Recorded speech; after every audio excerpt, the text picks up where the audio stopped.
everybody, Sandra here from Create in Spain. These cards look probably on camera like they are just normal flat cards. In actual fact they're not, they're both embossed.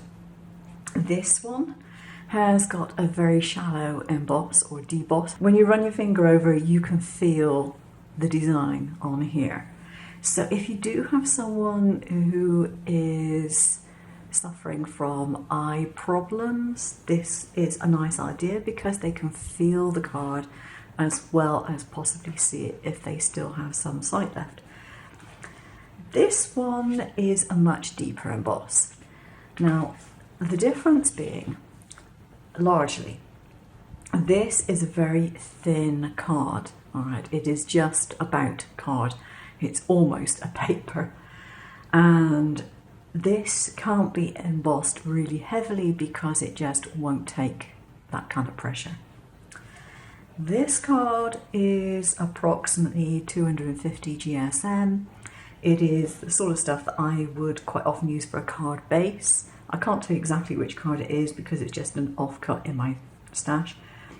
But it's a substantial card, and this one I have more heavily embossed. You'll be able to see it best on the happy birthday.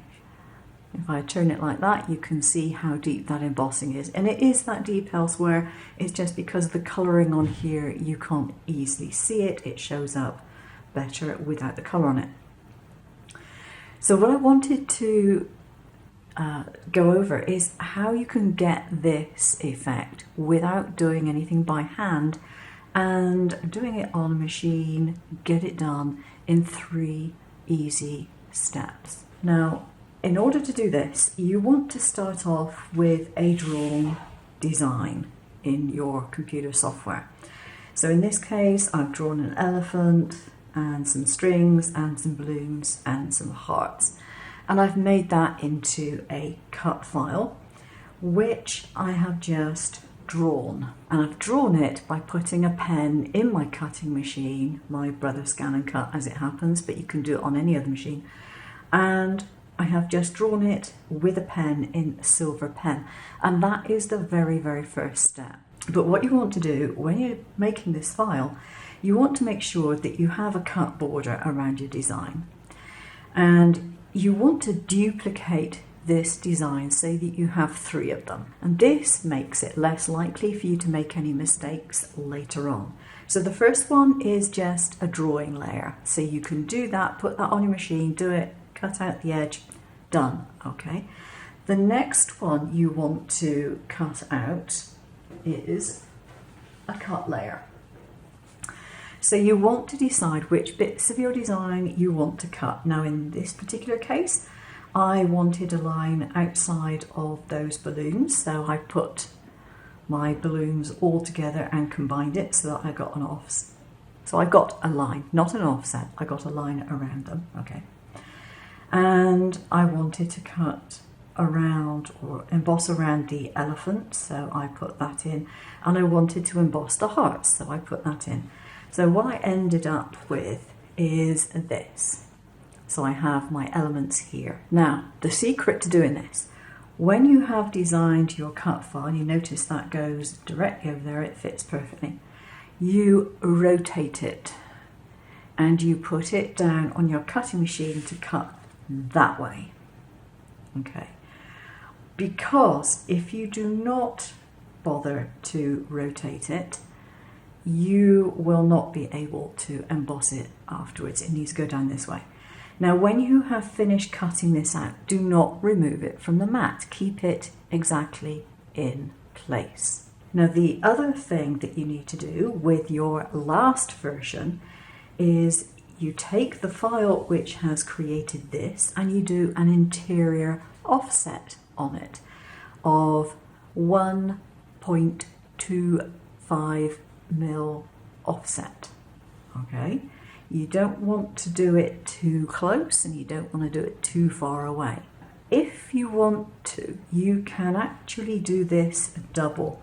I've got one here for the other card that I did, and all I did was I folded my card in half. I used a bit of Zig two-way glue, just put some dots around it, and I cut it out as is in one piece. It just did a double cut on it, and I've got it thicker. Now the reason for the thickness is you can only emboss as thick as your design plate, this being the design plate, and I wanted to get that extra thickness for my second design. If you're new to this, I would suggest starting off with a single layer, just to make sure that you can do it without going through your cardstock.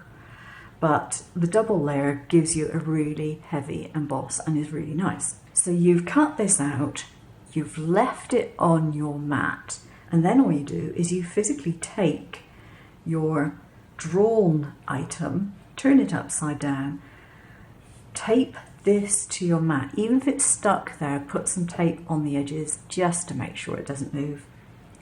This piece is exactly the same size, so you turn it over, you put it directly on top of here, and you tape it down.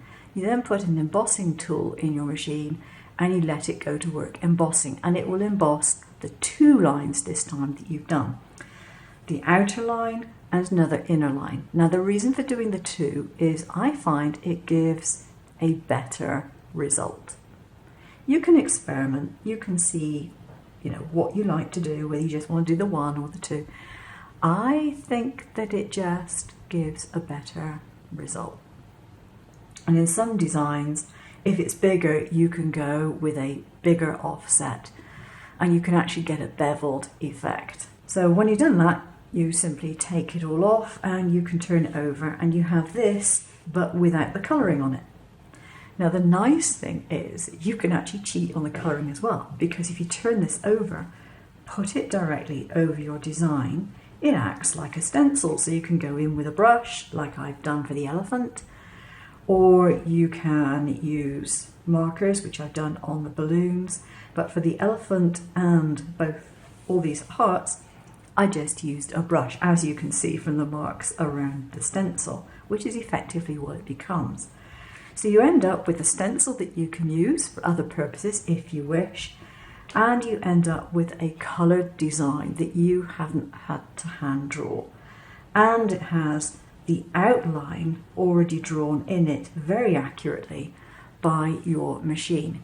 If I had to hand draw around that, there would be wobble in it, you can bet. And I've got pretty steady hands, but I would never be able to get it quite that neat. Now in this one, because I had text and I didn't want to actually individually emboss each of these letters, I put an offset on that for the cut, and you can see it here. And so the offset was the bit that was embossed, and it does a really good job of highlighting the text. That was a 3mm emboss. So there was only the one line there, and it was 3mm away. So I didn't need to do that one again. The only mistake I made on that is I went in afterwards with a finer embossing tool and I managed to put a hole in one of my stars, but yeah, I can always put a sequin or something over the top of that. But that is how to do it, and it's done in 3 steps, and it's easy. Now, a word of caution, when you're doing the designs, what I suggest you do is you make your original design and you center it in your workspace, whether it's Shortcuts a lot or Canvas or whatever it is that you're using, and you just center it. And you center each of them, because then when you transfer it, if you're going to transfer it, for example, to the ScanNCut, it will be in precisely the right position when you go to either cut it or to emboss it. You won't have to line it up again afterwards. So make all of them the same size, make sure they have the cut line around them, and you won't have a problem at all. It's so easy to do. 3 steps and it is done. The other thing that you could do if you want to do something with something you already have, for example, maybe you've got a sentiment in the middle of a card and you think, well, that looks a bit plain, you can put an embossed shape around the outside of it. Just choose a shape, scan in your sentiment and apply the shape accordingly and go through the same steps. And yeah, easy enough to do and to get a pretty good result even if you weren't planning on doing it in the first place. I'll link the files down below, and I've made them so that they are in the 3 separate layers, so that when you've done that you'll understand. If you don't understand what I've said in the video, you will, by the time you've actually made it, you will understand the process a lot better. And it's easy to do if you follow those steps. So please leave comments down below. I hope you give it a try. Subscribe if you haven't. Ring the bell and do all the other things that you need to do to get your notifications.